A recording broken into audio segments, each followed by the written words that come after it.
But since the last question is not on the subject at hand, I will take one actual last question on the subject at hand. So I will give, yes. What you're proposing, or what the president is proposing here, does not sound like it's in keeping with American tradition when it comes to immigration. The Statue of Liberty says, "Give me your tired, your poor, your huddled masses, yearning to breathe free." It doesn't say anything about speaking English or being able to be a computer programmer. Aren't you trying to change what it means to be an immigrant coming into this country if you're telling them you have to speak English? Can't people learn how to speak English when they get here?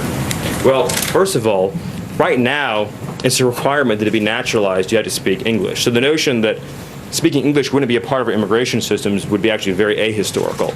Secondly, I don't want to get off into a whole thing about history here, but the Statue of Liberty is a symbol of liberty enlightening the world. It's a symbol of American liberty lighting the world. The poem that you're referring to that was added later is not actually part of the original Statue of Liberty, but more fundamentally, the history, but more fundamentally, you're saying the that history does not represent. I'm saying that the notion. I'm saying the notion that I'm saying the notion. Stephen, I'm sorry. No, that sounds Jim. like, let me ask you a question. That sounds like some national park revisionism. No, what I'm asking you is. The Statue of Liberty has always been let me ask you a question. Of hope to the world. Jim, for people to send. Do you believe people to this country? Jim, and they're not always going to speak English, Stephen. They're not always going to be highly skilled. They're not always going to be. Jim, I appreciate your speech. Jim, I appreciate your speech, so let's talk about this. It was a modest. Jim, let's talk about this.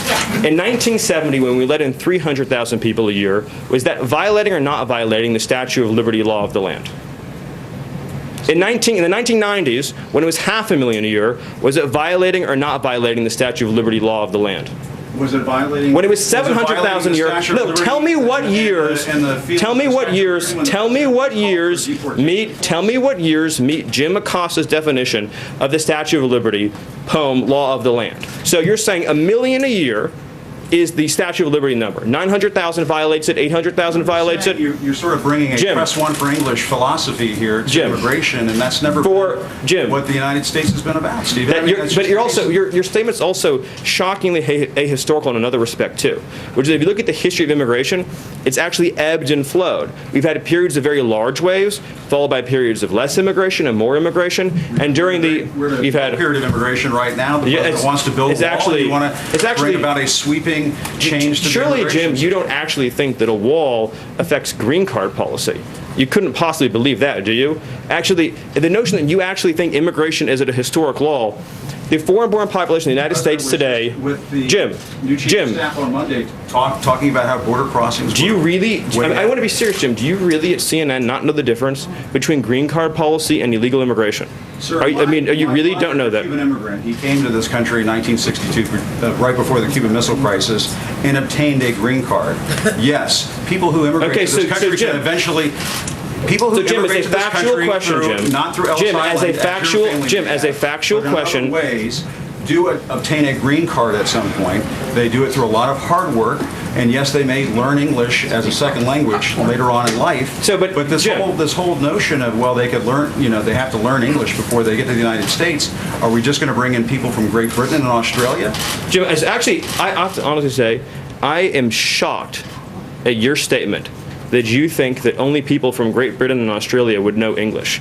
It reveals your cosmopolitan bias to a shocking degree that in your mind, this is an amazing moment. This is an amazing moment that you think only people from Great Britain or Australia would speak English is so insulting to millions of hardworking immigrants who do speak English from all over the world. Jim, have you honestly never met an immigrant from another country who speaks English outside of Great Britain and Australia? Is that your personal experience? Of course, there are people who come. But that's not what you said, and it shows your cosmopolitan bias. And I just want to say, it sounds like you're trying to engineer the racial and ethnic flow of people into this country. Jim, that is one of the most outrageous, insulting, ignorant, and foolish things you've ever said. And for you, that's still a really the notion that you think that this is a racist bill is so wrong and so insulting. Jim, the reality is that the foreign-born population into our country has quadrupled since 1970. That's a fact. It's been mostly driven by green card policy.